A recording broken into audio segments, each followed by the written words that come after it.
revolution constantly decreases. When this distance reaches a certain minimum, the rotating body, obedient to the force of gravitation, rushes towards the central one. According to Hörbiger's theory, this fate is reserved for every celestial body, planet, comet, or satellite. Sooner or later they will join their central bodies, around which they have rotated for millions of more, and its fall is only a question of time. But, naturally, many millions of years separate us from this tragic catastrophe. Were it to occur now, the consequences would be immense. The Earth crust would sink over the area of an entire continent, and on the periphery of this depression would arise many volcanoes, or a volcanic ring like the present Pacific one. But were the moon to fall into an ocean, a new continent would appear, and the waters dislodged by it would inundate the whole surface of the Earth. The aspect of our planet would be totally altered, entire races would disappear together with their cultures, and the possibility of establishing the origin of the spared tribes would be completely nil. Before the historians and ethnologists of future mankind, a range of difficult problems would arise. Today, the Belgian astronomer, Professor Delporte, is known as an authority on asteroids. This name, by the way, is given to the small planets which rotate around the Sun between Mars and Jupiter. Their orbits are mostly concentric with the orbits of these two planets, but often are placed on different planes. The first asteroid, Ceres, was discovered in 1801 by the Italian astronomer Piazzi, and during the last 135 years many other small planets were found. The Astronomical Catalogue of 1936 records 1301 asteroids. Their diameters vary from 480 miles to only 1 mile. Professor Delporte discovered many of them and recently found two small ones, Adonis and Anteros. Adonis possesses a peculiar orbit, which is elliptical, reaches almost the orbit of Mercury, the nearest planet to the Sun, and passes close to the orbit of the Earth. This character of the orbit of Adonis offers some danger to our planet, because there is a possibility of the small asteroid being attracted to the Earth and falling on its surface. In the beginning of February 1936, Delporte observed on one of his night sky photographs the presence of a short line. Such lines always betray the existence of a planet because they displace stars. Hitherto no such line had appeared on the photographs of this particular region of the sky. Thus Delporte realized he was in the presence of a new asteroid, and he baptized it by the name of Anteros and calculated its orbit. It transpired that Anteros passed in the beginning of February 1936 only at a distance of 1,200,000 miles from the Earth. This discovery was highly sensational, because our nearest neighbor in space, the planet Mars, rotates at a distance of 48 million miles from the Earth, and the nearest asteroid, Amor, never has approached us nearer than 9,600,000 miles. Further, Delporte calculated that a difference of 1 degree 30 in the inclination of the orbit of Anteros would be sufficient to place it within the sphere of the attraction of the Earth. According to the opinion of the Belgian astronomer, such a catastrophe is likely. Anteros makes its way around the Sun within 2 terrestrial years, and in February 1940 will again be very near our planet. The gravitational force of any planet it approaches on its way can compel this small celestial body, the diameter of Anteros is only 1 to 2 miles, to modify the angle of depression of the plane of its revolution and thus compel it to penetrate into the sphere of Earth's attraction. Then the fall of Anteros upon the Earth would be unavoidable. Certainly, were Anteros to fall upon the Earth, the catastrophe would not be universal, but only local. Although the weight of this asteroid reaches 1 billion tons and its velocity is equal to 18 miles per second, its fall would provoke only comparatively unimportant calamities such as, for instance, earthquake or inundation in some neighboring region to the spot of the cataclysm. The probability of this fall is 1 against 50,000 and thus seems to be insignificant. But the reader should remember the probability, for instance, of gaining the first prize in the French state lottery. It is 1 against 1,200,000, i.e. much smaller than the above. All the same, each owner of a ticket in the French lottery hopes to win the first prize. Many times I have turned the reader's attention to various legends of different tribes concerning the moon. The most interesting for our subject are the following myths. The legend. The Pre-Selenites, who inhabited Gondwana before the appearance of the moon. The myth of the Chibchas in Colombia concerning Bochica, who created the moon after a great inundation of the Funza Valley. The myth of the Bushmen, who affirm that a large continent west from Africa disappeared at an epoch when there existed 2 moons. The Mayan myth concerning a great calamity, during which the great serpent, i.e. a certain celestial body, was ravished from the heavens, and the myth of the Tupis, who affirm that the moon falls periodically upon the earth and a new moon takes the place of the old one in the heavens. The Arawaks of Guyana affirm that the Great Spirit sent a double calamity to the world. At first it was struck by fire and next a great flood covered the earth. We can add to this accumulation of legends the words of the priests of Say concerning certain modifications in the arrangement of the celestial bodies, which are always followed by great catastrophes on earth. These priests told Solon of great conflagrations in space, which occur from time to time when the wrath of the gods overtakes mankind. The Greeks possessed a myth concerning Phaethon, who burnt 1/2 of the surface of the earth, and the Egyptians another myth concerning Typhon, who elevated the sea level by 600 elbows, divided the firm land, burnt 1/2 of the earth and inundated the other half. The Codex Popul Vuh relates that the god Huracan flooded the earth and a great conflagration was observed at that time in the heavens. This myth and that of the Arawaks resemble much the Greek and Egyptian traditions concerning Phaethon and Typhon. St. Austin, in his book De Civitate Dei, cites 2 authors, Adrast and Dion, at present unknown. These writers described a great calamity, a universal deluge, which overtook our planet at the epoch of Pheronius, the king of the Pelasga. During this catastrophe there appeared in the heavens a terrible flaming phenomenon, which was so mighty that it changed the orbit of Hesperus, i.e. of the planet Venus. Undoubtedly some great prehistoric cataclysm occurred, accompanied by an exceptional cosmic phenomenon, although we cannot determine its nature. We will try to classify all these vague allusions into 2 categories. Certain of them affirm that a cataclysm took place at a time when the present moon did not exist at all, and the others, to the first, affirm that this cataclysm occurred when, besides the well-known moon, there existed in the heavens another, or some celestial body apparently resembling our present satellite. There arises first the problem of the date of that mysterious catastrophe, related and described by various ancient sources from different aspects. According to some, it was an inundation on an immense scale. According to others, a sinking of a continent or large island. According to yet others, the fall of a certain celestial body, or its disappearance from the heavens. And finally certain sources tell of a world conflagration which devastated the earth. Plato indicated 9500 BC as the date of the catastrophe of Atlantis. The legends of the Bushmen, of the Chibchas and Tupis, are so vague that it is impossible to obtain from them any more or less precise date for their catastrophes. The Mayan legend, see the book of Chilam Balam from Chumayel, does not give any date for the destruction of their ancient fatherland in the ocean, but permits to conclude that the catastrophe in question occurred some thousands of years before the creation by the Mayas of an organized state of Yucatan.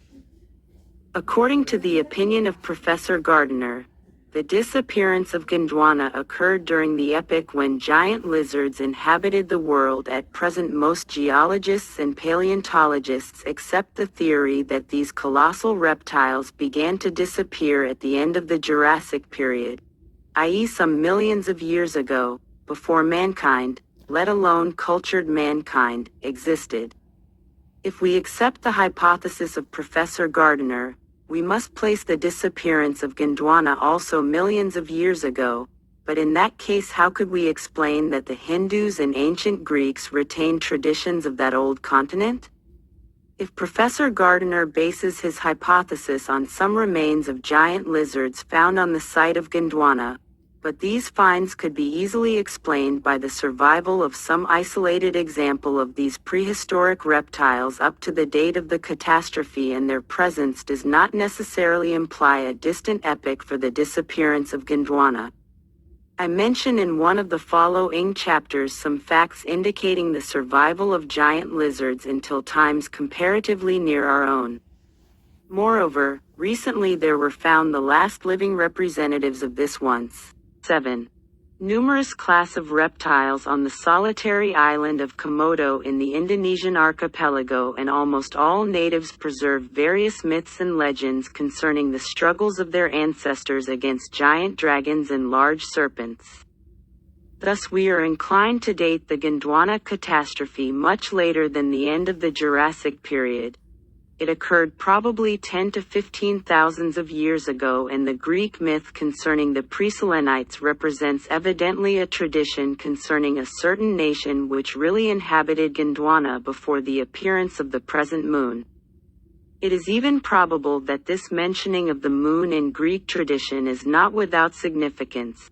Perhaps the ants of the moon may have coincided with the destruction of Apir Gondwana. The account of the priests of Se, mentioning great conflagrations in the heavens, seems to be connected with their tradition concerning Atlantis. Perhaps that connection was described in detail in the lost part of the dialogue of Critias.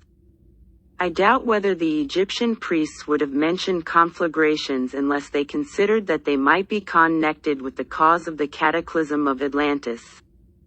Therefore, we must hypothetically conclude that the last of such conflagrations occurred during the cataclysm. The identity of the Greek and Egyptian legends concerning Phaethon and Typhon is evident. They treat the same event from two different mythological points of view. Therefore, we can also hypothetically conclude that the catastrophes in question occurred simultaneously.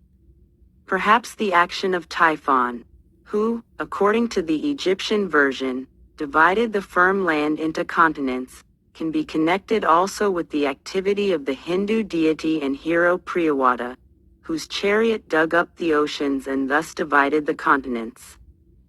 Now we come to the account of Saint Austin in his work De Civitate Dei concerning the flaming apparition in the heavens during the universal deluge at the time of King Pharonius. This the deluge of Ogyges, and we will later on treat this event in Great Inundation, is known in mythology under the name of detail in connection with the cycle of the myths concerning the deluge, or deluges. Some matter of fact, Pharonius, according to some indications, is contemporary to Hercules, and the epoch of the latter was always determined as the last century before the fall of Troy, i.e. at the end of the second millennium BC. But one should remember that the legends of the ancients mention many heroes with the name of Hercules. The classical historian Veron found among prehistoric nations of the Mediterranean basin 43 different personalities who bore this famous name. See the chapter of this book concerning the Pillars of Hercules. We have some reasons to believe that the true Hercules, who visited the kingdom of Atlas and created the Straits of Gibraltar, lived at the end of the 5th millennium BC. Thus, his contemporary, the Pelasgian king Pharonius, should be considered as living at the end of the 5th millennium BC also, and the mysterious catastrophe called the Deluge of Ogyges should be dated at about 4000 BC. It is interesting to determine the nature of the dreadful phenomenon in the heavens, which occurred during the reign of Pharonius. Taking into consideration the superstitions of that epoch, we can only suppose that it must have been a giant comet, whose enormous, flaming tail produced the impression of a conflagration in the heavens. Its mass must have been considerable, because, according to St. Austin, the mysterious phenomenon influenced the arrangement of the solar system and modified the aspect and movements of the evening star, the solar planet Venus, known to the ancients under the name of Hesper, the god of twilight. This giant comet, appearing in the middle of the family of the solar planets, could easily influence by its enormous mass the neighboring celestial bodies and compel some of them to approach the sun, or to withdraw from it. Undoubtedly the Earth, as one of the nearest planets to Venus, also had to suffer the fatal consequences of the comet's proximity, and various cataclysms on the surface of our planet must have taken place during that remarkable period. The hemisphere of the Earth, facing the comet in the moment of its least distance from us, suffered, perhaps, the fatal effect of a very high temperature, while the other hemisphere was probably tormented by terrific earthquakes and giant inundations due to the exceptionally high tides of the seawaters and unrest of the subterranean magma. As the Egyptian tradition concerning the activity of Typhon tells us that at its time the sea level was augmented by 600 elbows, i.e. about 327 yards, it seems to be very possible. Such exceptionally high sea tides are not really miraculous or fabulous. Thus, uniting the deluge of Ogyges with the exploits of Phaethon and Typhon, we come to the hypothetical conclusion that at about 4000 BC a giant comet produced a series of modifica tions in the solar system, followed by cataclysms on the surface of our planet. Perhaps the widespread superstition that the appearance of a comet is always a sign of impending calamities takes its origin from that distant epoch in the history of mankind. I would like to incorporate in this combination of myths also the story of Plato concerning the catastrophe, but I am prevented by the exact date given by the Greek philosopher.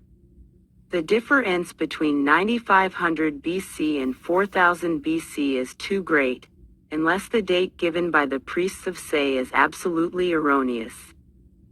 As the corresponding legends of the Bushmen, Tupis, Cheb Chaz, and Mayas do not possess any chronological indication, we are allowed a considerable latitude in conjectures concerning their dates. I can say the same concerning the Gondwana catastrophe. It might have occurred in the 10th, as well as in the 5th or the 4th millennium BC then. Moreover, I could incorporate in the same series of remarkable events the worldwide legends concerning the Great Deluge. The deluge described in the Jewish Bible, for instance, is dated 3852 BC, i.e. approximately contemporaneous, hypothetically, with the deluge of Ogyges. But I prefer to examine the problem of the world deluges later on, in a separate chapter of this book. For the moment I would like only to mention the catastrophe which destroyed the famous Tiwanaku culture in Bolivia. My reader will find later on a detailed description of the archaeological finds in the Tiwanaku region, but here it is only necessary to mention the discoveries of R. Muller, A. Poznański, and K. Bilao. The first two have established that the ruins of Tiwanaku are 11,500 years old. A great unknown cataclysm suddenly heightened the ridge of the Andes and the shores of the Pacific in the regions of the present Colombia and Peru and simultaneously raised Tiwanaku by 2.1 miles. The work on the construction of Tiwanaku City was interrupted, the builders perished or fled, and the newborn capital was completely abandoned. K. Bilao, by means of a very ingenious method, confirmed the calculations of both scientists.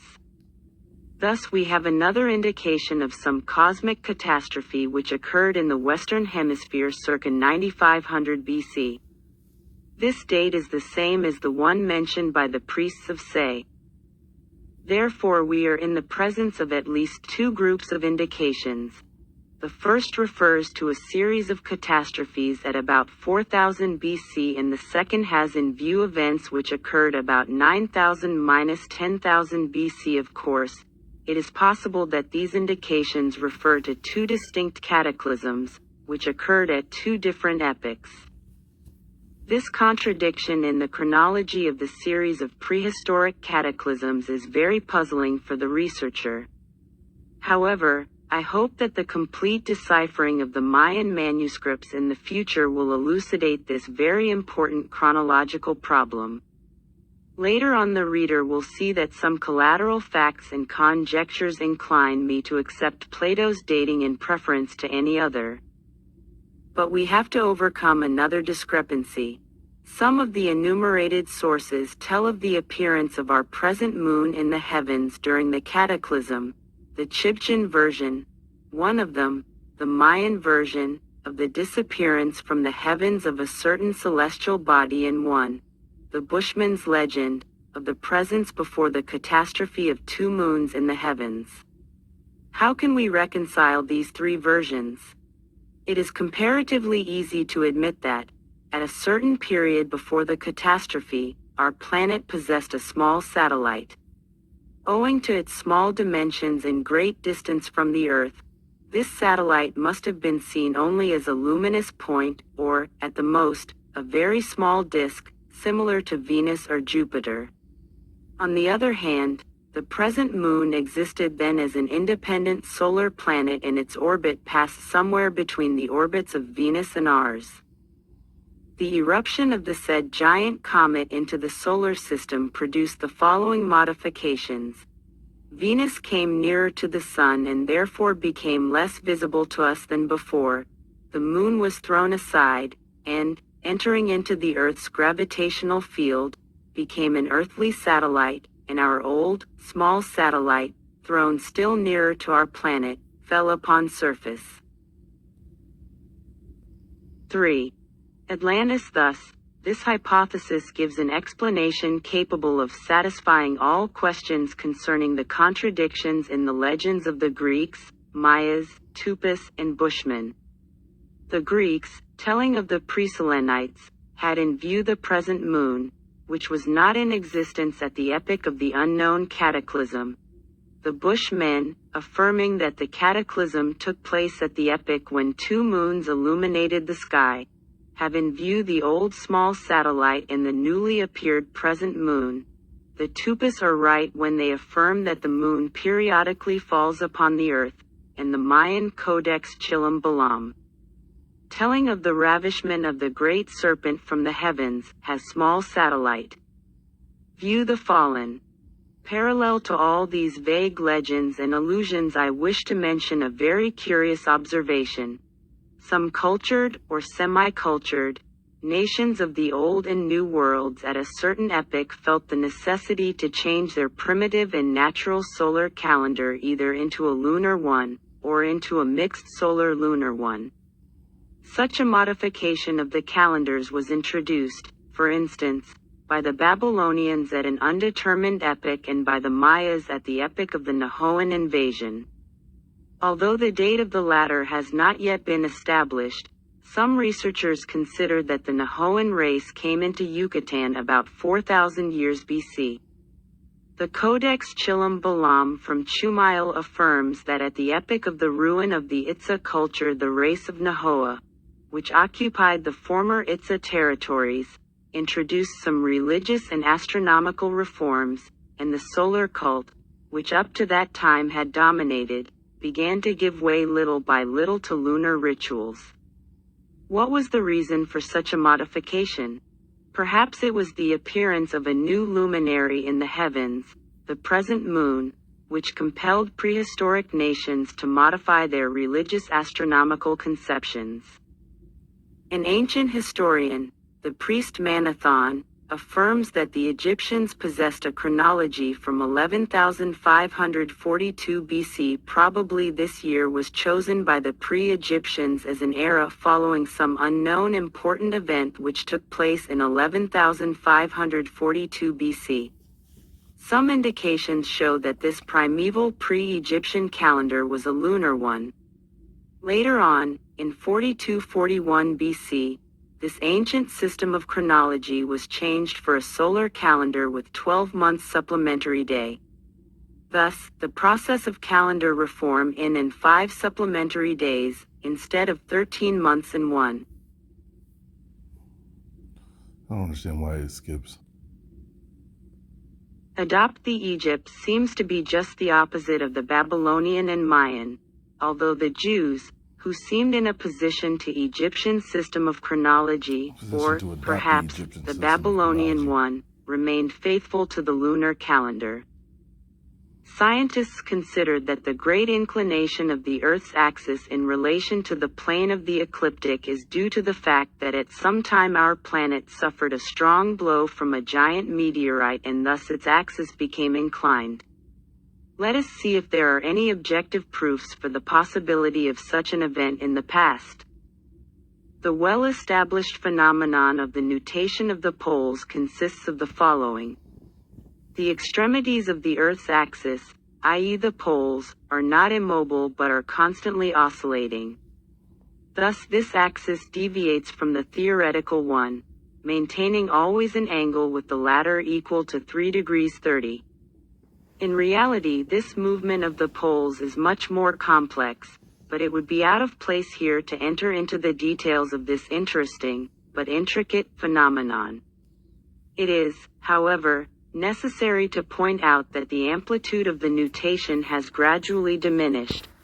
Thus, everything occurs in such a way, as if our planet at some time suffered a strong blow which altered the previous angle of its axis with the perpendicular to the plane of the ecliptic, bringing it to the present roughly calculated 23 degrees 30.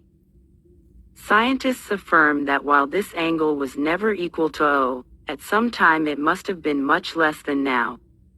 The inclination of the Earth's axis caused the alternation of the seasons and therefore reflected on the life of plants, animals, and men. Before this hypothetical event, the whole surface of the Earth was divided into zones, each with its own perpetual average temperature. Thus, like some other planets of the solar system, our Earth had zones of eternal winter, summer, and spring. The same or some other blow provoked the phenomenon of the nutation of the poles. The axis of our planet cannot re-stabilize now, and continues to oscillate like a disturbed pendulum. The fact of the lessening of the amplitude of the nutation perfectly proves this conjecture. That popular toy, the spinning top, gives a beautiful illustration to this hypothesis.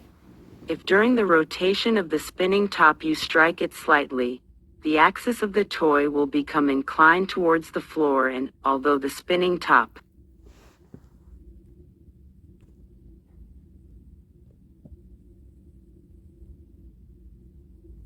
carved monolith of Copan, Honduras, note the Mongolian style.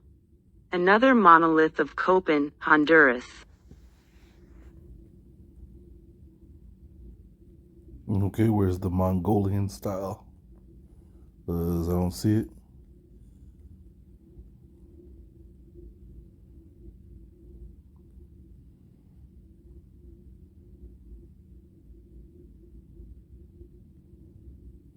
Let's see. Typical statues with the noses broken off.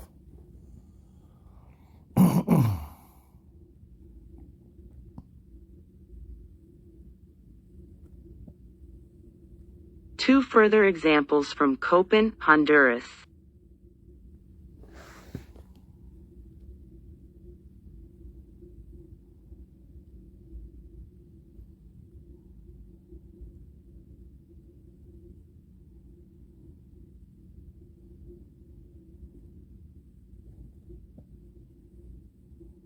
(113) Atlantis will continue its rotation and revolution, its poles will slightly oscillate with a constantly diminishing amplitude. Although the famous French astronomer, the Abbé Moreau, affirms that any sudden modification of the angle of the Earth's axis could not provoke an instantaneous modification in climate, nevertheless the instantaneous mass death of the Siberian mammoths constitutes a very convincing proof of the possibility of such a catastrophical change. I will examine here in detail this interesting phenomenon. According to the oldest Chinese chronicles, the first mammoth tusks were brought to China from the distant northeastern regions of Siberia in the 4th century AD. From that epoch until now, i.e. during 1600 years, many thousands of tons of these tusks have been sold by the Siberian natives to the Chinese. Even now, northeastern Siberia and the Novosibirsk archipelago furnish 2/3 of the entire world output of ivory.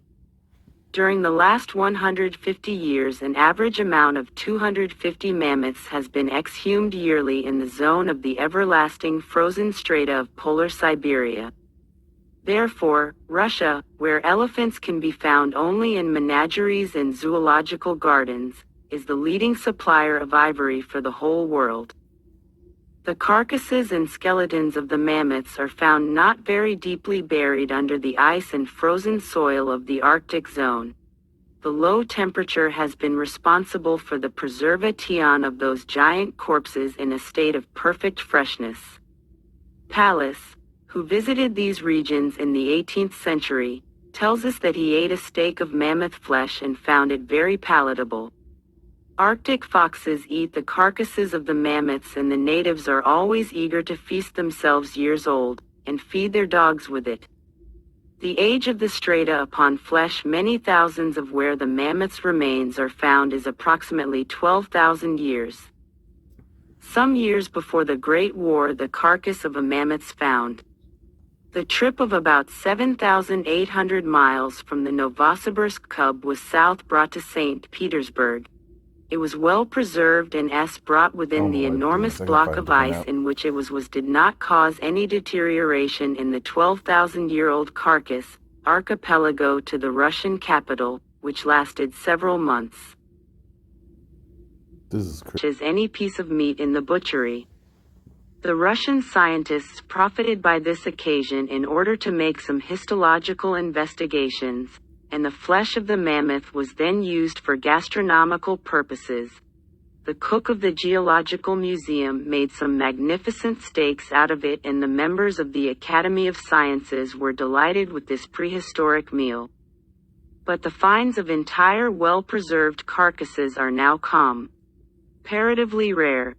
During the last 150 years, only 84 such remains have been found, and the others were only more or less well preserved skeletons. An analysis of the undigested food in the stomachs of the mammoths showed that those giant pachyderms fed almost exclusively on the needles of pines, larch trees and firs, which formed at that epoch enormous forests in the Arctic zone of Siberia. At present all this rich flora has disappeared, and in its place there grow only dwarf birches, lichens, and polar mosses. Apparently the destruction of the innumerable herds of mammoths in northeastern Siberia occurred suddenly and even instantaneously, because their stomachs contain much undigested food. If this mysterious destruction had been of a gradual character, the wise pachyderms could have migrated southwards in time to escape death and save their cubs. A flora analogous to that which existed in their time on the Novosibirsk archipelago can be found at present not nearer than the Baikal Lake, i.e. about 3,600 miles south. The carcasses are also sometimes found in standing position. This circumstance particularly proves that death overtook the mammoths suddenly, while they grazed peacefully on the prehistoric pasture grounds, and they perished instantaneously like the mastodons near Bogota in Colombia. See a preceding chapter concerning the elephants in America and the field of giants. Certain researchers believe that some of the mammoths were suffocated by a colossal deluge of slime. which at one time suddenly inundated northeastern Siberia, while others were killed by the sudden freezing of this deluge. It anatomically proved that many of them died from asphyxia. Any case, it was probably the same causes exterminated also the Alaskan mammoths, but the said causes could hardly have been responsible for the disappearance of the European mammoths, which were 15. Atlantis very numerous. The mammoth and the long-haired rhinoceros, which lived everywhere in the Old World from the Pacific Gibraltar, disappeared doubtless gradually. The primeval inhabitants of the old continent hunted those valuable shores to animals energetically and must have almost exterminated them in Europe by the time the Asiatic races began to settle there. It is quite possible also that the modification of the European and Asiatic climates played a considerable role in the extermination of our pachyderms. Some scientists explain their disappearance by the hypothesis of gigantism. They affirm that the giant organisms were defective in virtue of their own exaggerated dimensions, and, so to speak, not practical from the point of view of nature. Thus, little by little, they had to give way to smaller and more practical forms. One would say that nature experimented with various kinds of animals and gradually dropped the species which turned out unsuccessful attempts. This point of view represents a striking example of modern, scientific metaphysics. Doubtless the causes of the disappear ants of the mammoths, as well as of the giant lizards in the epochs preceding, were more simple, but we still cannot determine them. I cannot believe that nature is able to make errors in creating new species, but I think that each species possesses a certain amount of vitality. When this is exhausted, new species take the place of the extinct forms. This quality is, perhaps, that imperceptible substance which by Maeterlinck is called l'esprit collectif de l'espèce. However, this term is also a metaphysical one. Let us return from these conjectures to the problem of the disappearance of the mammoths in the northeastern Siberia, where even today real ivory mines still exist. The apparently simultaneous and instantaneous destruction of the mammoths in the Novosibirsk archipelago and in Alaska represent a very interesting scientific problem. The natives of northeastern Siberia affirm that these mammoths perished from the Great Flood. Our forefather Noah was unable to procure a place for a couple of these giant animals in his ark, which was terribly crowded, and it was thus impossible to provide for their future. Noah did take a couple of mammoths into his ark, but that at the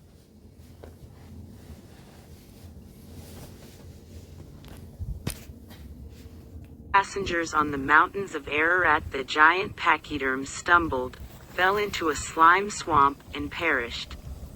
All the other mammoths had died during the flood. It will not be out of place to examine the circumstances of the natural death of modern elephants. It is known that Africa is very rich in elephants and that they are there energetically hunted on account of their precious tusks. But it is very strange that never a hunter, either European or Negro, ever found the corpse of an elephant dead from natural causes. If an elephant's corpse is found, it is always the corpse of an animal which has died from the wounds of some hunter, or following some misfortune. The English Hunter's Annals, which represent the best literature of that kind in the world, mentions during the last 25 years only one case of the finding of an elephant's carcass which belonged apparently to an animal that died from natural causes. This strange fact was responsible for the creation of a belief that elephants are accustomed to withdraw to secret places, so-called elephant cemeteries, in the jungle, whenever they sense the approach of death. This opinion seems to be quite gratuitous, and the finds of accumulations of elephant skeletons can be explained by the elephant's love of water. They spend many hours in rivers and swamps, and it has been established, for instance, that even wounded elephants make straight way for water, which apparently acts upon them in a soothing manner. Therefore, an old or a sick elephant almost invariably dies in water, where its corpse little by little becomes buried under the slime, or swallowed by the marshes. Thus, thousands of elephants' corpses are probably lying at the bottom of the Nile and in those vast swamps which encircle the Albert Lake. Perhaps at some time it happened that one of these and the natives found on its bottom many elephant skeletons, swamps dried. Thus was born the legend concerning elephant cemeteries.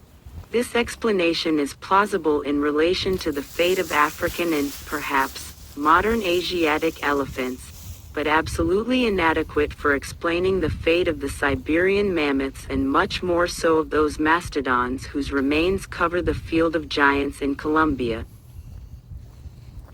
My own hypothetical explanation of these two phenomena. The strong blow, suffered by the Earth 12,000 years ago, disturbed the equilibrium of the Earth's axis. It became Atlantis to the plane of the ecliptic, forming an inclined instantaneously angle with the perpendicular to the latter equal to 23 degrees 30, and began to oscillate, the phenomenon of nutation of the poles. The climate of northeastern Siberia and Alaska became instantaneously modified, and the lowering of the temperature and the enormous slime masses brought by the inundation from the sea bottom killed the mammoths. As to the destruction of the Colombian mastodons, it occurred following the rapid heightening of their pasture ground by 2.1 miles. It is very probable that this phenomenon also was in consequence of the fall of a large meteorite upon the Earth's surface. Thus, both phenomena, the Siberian and the South American, occurred simultaneously. Certainly the meteorite must have been of exceptionally large dimensions in order so to disturb the equilibrium of the Earth. Therefore a very natural question arises: where is this meteorite now? Among all the known meteorites, not a single one could claim dimensions sufficient to cause such important consequences for the whole planet. Some scientists supposed that this meteorite was our former satellite, which approached too near to the Earth and thus was pulled down by our planet. It fell upon the Earth and formed the continent of Australia, while the innumerable splinters broken off by the fall became the island groups of the Pacific. They tried to prove this bold hypothesis by pointing out the comparative newness of the alluvial strata in Australia, which, according to some investigators, are only 12,000 years old. But I have had an opportunity to hear from some geologists an absolutely opposite opinion. The Australian alluvium is very old, and geologically the continent itself is the continuation of certain islands of Indonesia, particularly of New Guinea. Other scientists affirm that Australia and some neighboring islands represent the surviving parts of a continent which existed in the Africa and the southeastern Asia. Perhaps Australia is a remainder of Gondwana, or of the mysterious land which figures in the Polynesian myths. In any case, the peculiar fauna of past between. Australia possesses some affinities with those of Madagascar. The German anthropologist, Professor Klotz of Leipzig, considers that there are serious proofs of the existence of Australia during the earliest tertiary period. This expert even affirms that at that epoch Australia was already populated by a prehistoric human race, and goes so far as to consider the island continent to be the cradle of humanity in general. This hypothesis is certainly nothing more than one of the countless analogical suppositions relating to various sections of our planet. The modern, so-called, hologenetic theory does not admit any special cradle for mankind, which, it seems, appeared almost simultaneously everywhere on the surface of the Earth. But as to the existence of Australia many millions of years ago, the finds at Raglan Parade, Warrnambool, Australia, represent a strong enough proof in favor of Dr. Klotz's opinion. There were found at a depth of 10 feet several human footprints in sandstone which, according to a moderate estimate, was apparently a sand dune close to an ancient sea beach from 20,000 to 30,000 years ago.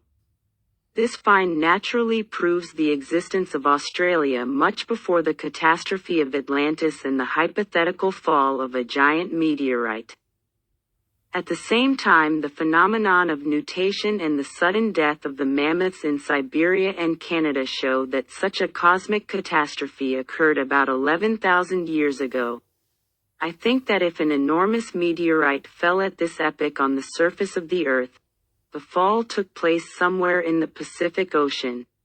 In this case, the disappearance of a large continent in this ocean would be explained, and also the presence of innumerable islands and archipelagos between Asia, Australia, and America.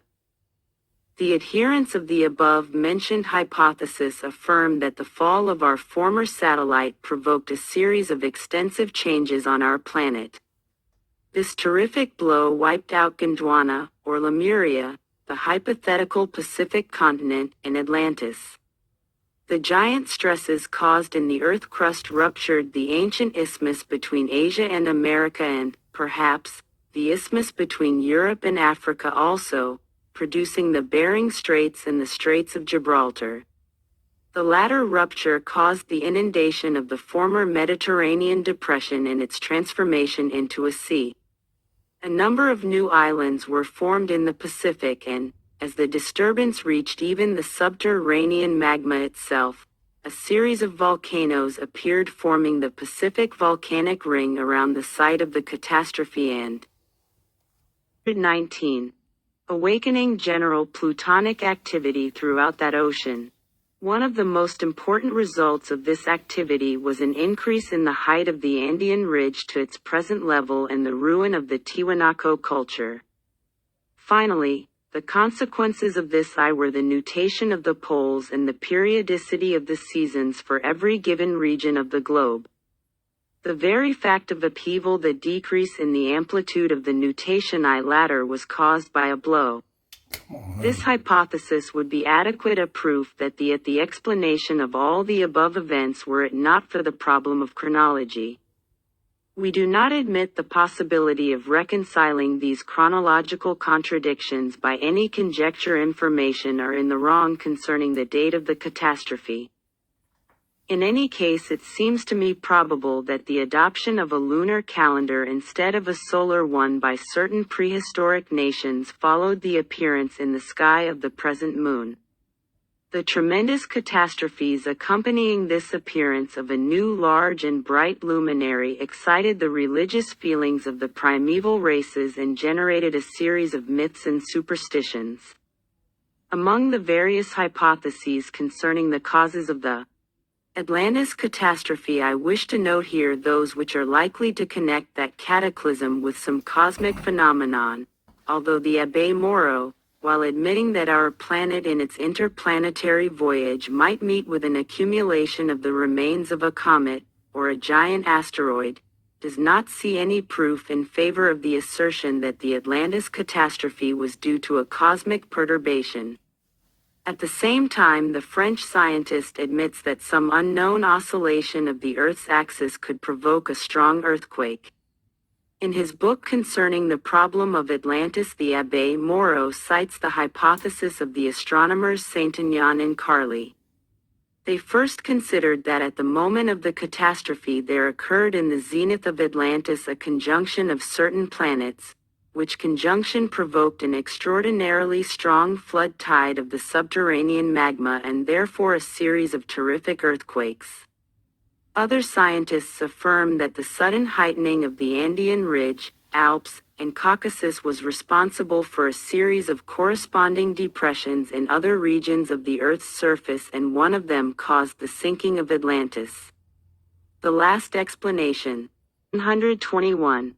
Lettuce globe, which described the approximate aspect of some regions of R as it was 15 to 20,000 years ago. At that epoch, the sea we call the Mediterranean probably did not yet exist and was occupied by a vast depression. This depression, except occasional swamps traversed by many watercourses and its place canals, was firm land.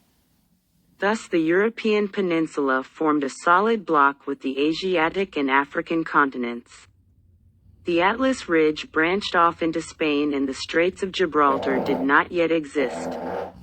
Western France, northern Spain, and Portugal were not maritime countries, and the firm land stretched much farther west up to the shores of Yucatan and Cuba, comprising, perhaps, the present Azores and Bahama Islands.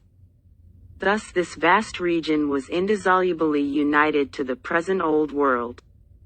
It was indented all over by numerous gulfs, bays, and straits, and, perhaps, was even not a solid block, but simply a vast archipelago of islands separated by narrow water courses and canals. The present Azores, Canaries, and Madeira were not islands, but tablelands and summits of a great ridge, which stretched almost meridianally, dividing that prehistoric continent, or archipelago, into two parts. It represented only the remains of a vaster firm land, which millions of years ago occupied almost the whole surface of the present Atlantic Ocean from Iceland to the South Pole. Thus we can assume that some 15 to 20,000 years ago one could travel on land from Cuba to Babylon and farther. If we take into consideration the fact that at that time the isthmus between Asia and America still existed, it will be clear that practically the entire surface of the globe was encircled at that epoch by an almost continuous band of firm land. Such a geographical situation facilitated the migrations of the prehistoric races, as well as of animals and plants, in every direction. Later on I will try to demonstrate that many tribes in Europe and America came through that prehistoric bridge to their present abodes. At the moment I will mention only the migrations of some American Indian tribes, the Polynesians, the Gauls, the so-called Celts, the Phoenicians, the Egyptians, and mysterious peoples such as the Ligurians, Tyrrhenians, Etruscans, and Pelasga. Came to America from the Asiatic continent. The anthropological nowadays it is regarded as proven that some tribes of Indians came to America from Asiatic continents. 2. The shadow of Atlantis affinities between the Mongols and those Indian races are indisputable. One stream of migrants from Asia was directed westwards, and the other eastwards. The first contributed to the peopling of Europe, and the second, of Polynesia and North America. Later on a considerable proportion of the Asiatic newcomers penetrated into South America and contributed to the formation of some of the native states. On the other hand, certain American autochthonous races, as, for instance, the forefathers of the Gauls, of the so-called Celts, and of some others, emigrated eastwards and occupied the territories of France, Spain, Italy, and Egypt. After the catastrophe of Atlantis, or even, perhaps, before it, some ethnic waves from this continent migrated into Europe and northern Africa. They formed a series of Atlantean colonies which later on became known as Etruria, the country of the Pelasga, Phoenicia, etc. These emigrants from Atlantis were the kernels of various enigmatical tribes in the Africa of present times, such as the Berbers, Tuaregs, Libyans, etc. One of the largest and richest Atlantean colonies established itself on the Iberian Peninsula and gave rise to Portugal. Other Atlanteans contributed to the peopling of the present Spain. Ibers, Celt-Ibers, Basques, and Gerians represent, perhaps, nothing else than the descendants of the oldest migrants from Atlantis. The westward migrations of Atlanteans probably contributed to the formation of several American civilized states. Finally, it is not improbable that the forefathers of the Japanese and Koreans issued also from the Plato's continent and after thousands of years of wandering through Polynesia settled in Eastern Asia. Another great process of Europe's colonization originated from Asia. Millions of men left from time to time their primeval abodes in the heart of Asia and rushed westwards to the warm shores of the ocean. But this great swarming of wild races in the heart of the immense Asiatic continent was only beginning at the time of the Atlantis cataclysm.